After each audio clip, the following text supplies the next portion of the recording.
Eğizim gayri sesi purap dişim sağırvasa qattiq qobuqlamayman-da. Şoma Tony'ninki yagosu bilan har kuni etiyenkeç dişim cho'tkalashni qattiq unutib qolmayman. Ma yagon almashtirgandan keyin cho'tkalaganda yago gelim ketib deydigan ahvollarmi tugdi hozir. Ba'zi yagolarni tanlavroq ishlatmasakmi, ig'iz cho'tkalaganda etiganda uyqu sachamaganda mag'zabganlik ketib edamni shuna tutib ketadi ekan. Akşamız ig'izini cho'tkalab yasak etigan seni gupildab sesiq puraydigan do'stlar. Cho'qim mavo Tony'ning yagosini bir ishlatib yiqinglar. Tishinglar tamaki deg'i, qahva deg'i tishinglar sag'irib qolgan bo'lsa, kuchli tavsiya qilman.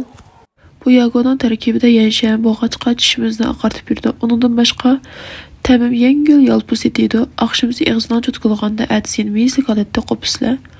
Ba'zi intay muvofiq qilib asiki aroq sep qo'ydim.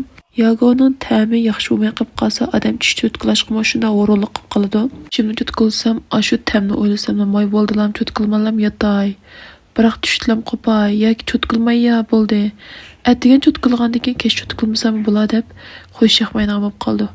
Ma yagon bir ishlatgandan keyin bilib qolasizlar, ish qilib 2 vaqt emas 3 vaqt cho'tkallar kelib ketadi.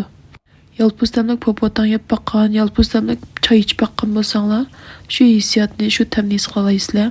Bu yalpuz degandan keyin haliqi ig'izdagi sesiq puroqlarni, g'ayri puroqlarni mikroblarni tozalaydi emasmi? Qaranglar, oqiribdimi tishim? Shunda chiroyli oqiribdi. Bugun eshikdan chiqishdan burun ig'izni cho'tkildingizmi, yo'qmi?